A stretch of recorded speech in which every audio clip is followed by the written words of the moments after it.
if Andre the Giant can sell, anybody can sell. Yeah. If Andre the Giant can sell and make people cheer for him, and come on, anybody can. This business, you're supposed to work. And some teams just can't. It doesn't work.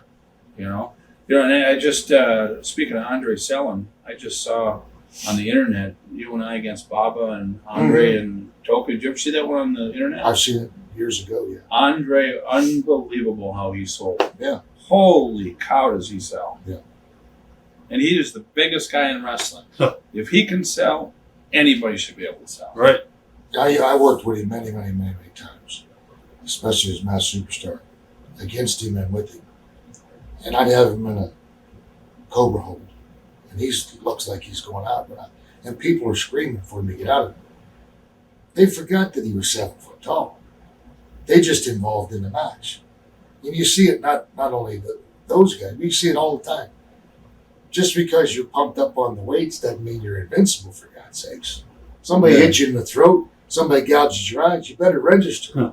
Yeah. It's true. A funny story, I was playing cribbage with Andre one day, and we just had a match with him a couple days ago, and Andre looks at me and goes, you need to lay your punches in a little harder. and I said, really? He says, yeah, lay them in.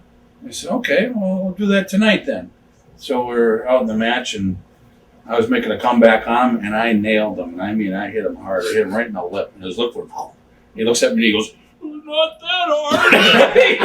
That was that heart attack. Yeah. You don't want to get in that. Yeah, it was just like, oh my God. Next thing I know, he's standing on my hair, lifted my arms up, pulling my hair out of my head. Thing. That's why I'm bald. I remember some of the times going out with Andre at night. Oh, Jesus. Or are they like... Andre, everybody knows Andre liked to drink, and Andre was very gracious. He never let us pay. And it upset us because I'm not a sponge, Barry's not a sponge. If we're going to have a couple drinks, you can buy a couple drinks, he'll buy a couple of them. But Andre gravitated to the guys that he liked. They either liked you or he didn't like you. Right. And I'm not a big drinker, and Barry's not a big. I can have 4 or 5 beers. At that time, we were just talking last night, we got into a mode where every night, but you're sweating and working out. We're drinking 5, 6 beers every night, and then you go home and you get 5 or 6 beers. And my wife would say, "Do you drink like that all the time?" No. And then I start thinking, we do. But Andre, 5 or 6 beers is just the appetizer. And of course, he'd be out there all night. I mean, it was pleasant being around him. But remember when we took him out for his birthday in Paris, France? yeah, We took him to the wine he drank was Beaujolais wine. That was his favorite. Right. And we were in Paris, France, and we rented a van, and Bill and I took him to the Beaujolais winery. Boy, remember he had tears in his eyes. Nobody ever did that. Boy, we had a lot of wine. You talked a little bit about working with Andre. You teamed with him in the Machines. What are your memories of working with Andre when he was in the Machine? Oh, it was fun. That all came out as, I'll tell you the story where it developed. We were going back and forth to Japan. I was there about 14 weeks a year. And we had just finished a tour, and the next tour we're coming back was 2 weeks later. Well, we went back and we met at the Kyo Plaza Hotel. That's where all the guys from New Japan stayed. And Andre called me up to the hotel room. He says, "We've got a situation here." They had a big team, a popular team that they were pushing called the Machines. Right. Their manager had stayed, and 2 team members jumped to Bubba's group, and they didn't know what to do. So Andre suggested that, well, everybody knows Superstar, and everybody knows me. We'll be Super Machine and Giant Machine. We have the manager, and the manager would go on every day, and he'd challenge the other team. They're chickens, they ran away. I have a newer, stronger version, a bigger team.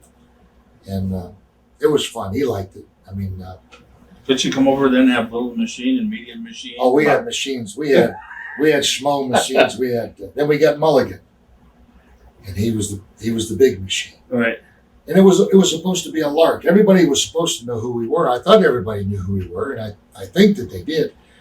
But I get request sometimes on the email to explain this. Well, why did you do that? It's a lark. It was supposed to be fun. I mean, Right. if you can't tell Andre, then we had the Hulk machine, the Piper machine. It was a gimmick Right. that was supposed to last 4 to 6 weeks. People don't remember that Andre was filming The Princess Bride at that time. So he left. That's why we brought in the big machine. So it was fun. Who was your favorite guys to work with?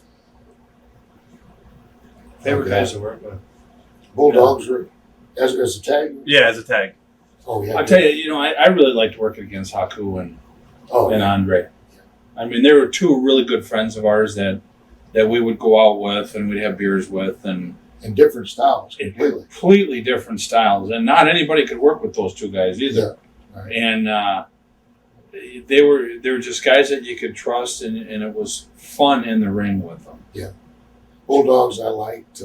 Hard Foundation was Mark great. Foundation and Tito and Martel. Yeah, It was kind of hard to. We had fun almost every night. yeah. Talking about a team that guys were underrated, I think that Haku, if they'd have had a team with Haku and Barbarian, Oh that would have been. I don't know if they ever did that later on. I don't That think would- they I don't know why they never did that, you know. because that was two believable guys. Right Oh there. yeah, Definitely. Oh my gosh, what's Haku doing nowadays? selling cards. Is he selling cards? Doing all right? Mhm.